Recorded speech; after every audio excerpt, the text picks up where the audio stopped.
Hey guys, welcome. It's Paulie Mania show, SmackDown edition. First SmackDown of 2012. Let's kick it off. We had two title matches tonight, and the first match of 2012 was one of those title matches. It was for the Intercontinental title. It was champion Cody Rhodes versus the challenger Booker T. Good match. We saw vintage Booker tonight using his kicks a lot. Booker dominated the match. You know, Booker almost got the win. Almost got the win with the scissors kick. Cody kicked out, and then Cody nailed him with his kick. You know, he jumps off the rope and kicks him in the head. Kicks his opponent in the head. So Cody retains the championship tonight.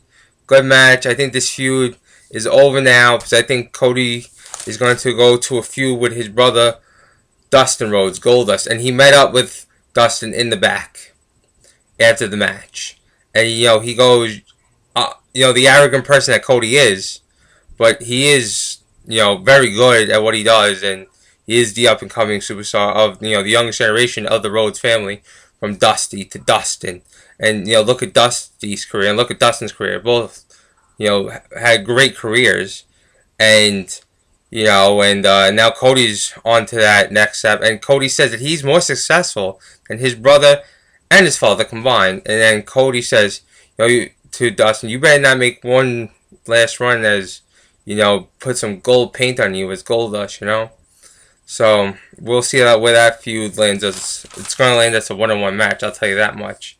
Alright, so next match of the night we had, I'm laughing because it was an over-the-top rope challenge match between, what all happened last week with Sheamus and Heath, the one-man rock band with Hornswoggle. So it was Hornswoggle versus Heath Slater, the one-man Southern Rock Band, in an over-the-top rope challenge match. Oh my God. Hornswoggle wins. Just laughable. Then Heath Slater gets pissed. And, but then tries to beat up Hornswoggle, but then Justin Gabriel comes out. Heath Slater's former tag team partner, former Nexus and Core member. Together, they were tag team champions together. Comes out and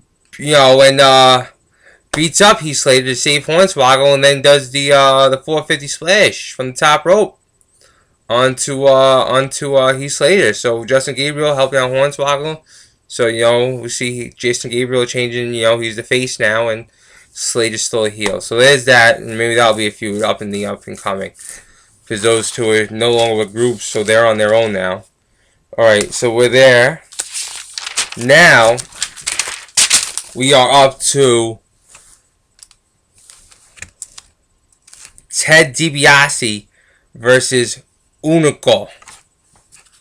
Ted DiBiase comes out, with Ted he has the Ted DiBiase the DiBiase party posse, says that he's hanging out with all the fans and stuff, doing good to the fans. Unico comes out with the lowrider with his buddy Carmito, something like that.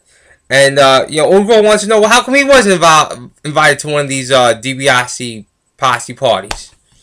And so they had a really good match, and Unico got this win with this cool move, this submission pinfall move. He got the pin, but it was also submission too. It was this real, never seen this before. It's a real unique move.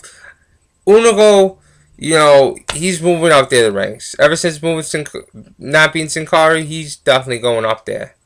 I would put him in my top 5.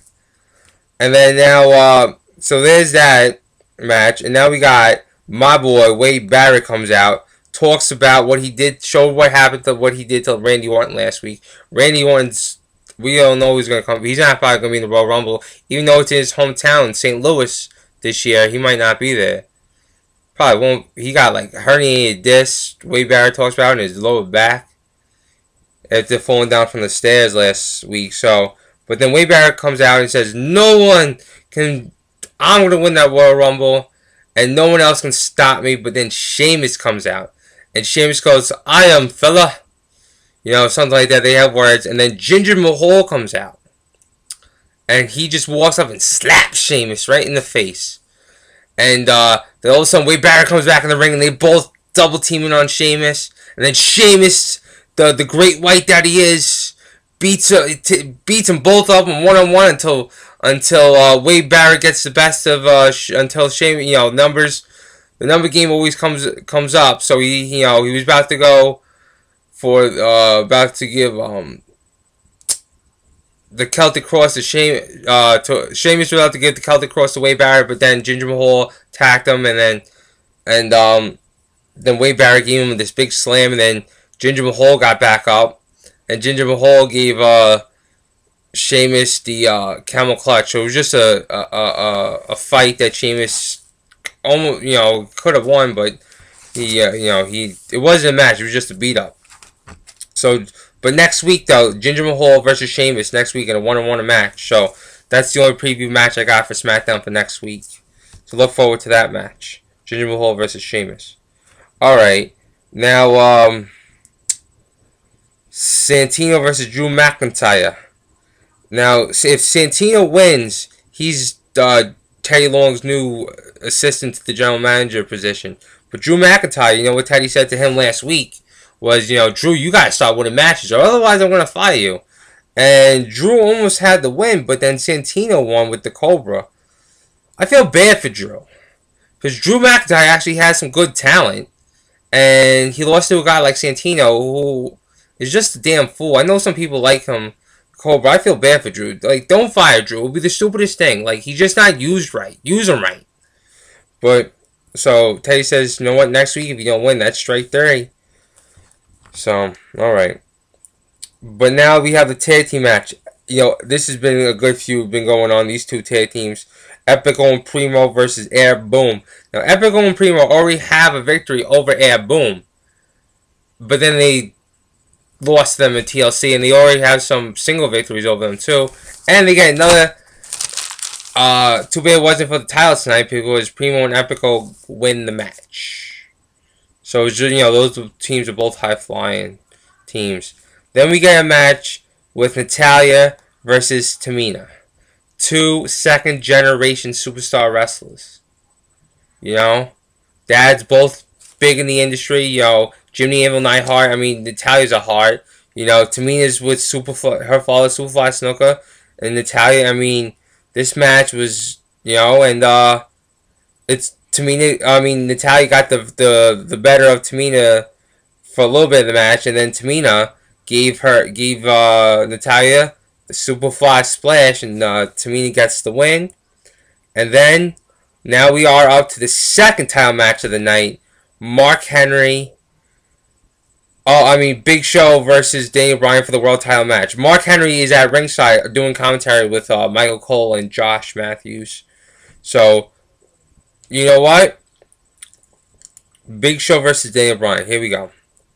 I thought Big Show was going to win. He didn't win. Daniel Bryan gets the win. Gets himself disqualified. And you know what? This match was really good. And Daniel Bryan kicked out the spear from Big Show. So it shows that he has guts, and Daniel Bryan's all bloody, and then he almost made Big Show tap out, but Big Show wasn't gonna tap out to the bell lock. But he rolls outside and he gets in Mark Henry's face, and Mark Henry shoves Daniel Bryan. So then disqualification right there, stupid. But Daniel Bryan, I think it's gonna make a heel turn. I think he's just arrogant now. You know what? Oh, making fun of Big Show. He got the shortest reign. I feel bad for Show now. I hope he should have just knocked out Daniel Bryan and won the world title. I hope this soon. I think Daniel Bryan we're gonna see the heel turn from Daniel Bryan. So that's it. That was SmackDown. The first SmackDown 2012. Still people making impacts, getting ready for the Royal Rumble. We're gonna find out who the world title match for the Royal Rumble, and we'll see what it's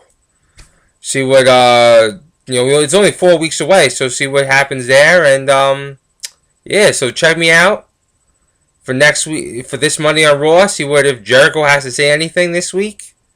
Who knows? And yeah, all right. Hope you enjoyed my show. This is Paulie Mania, giving you the rundown of SmackDown, the first SmackDown 2012. Check me out Monday night. And we'll see you then. Take care. Peace.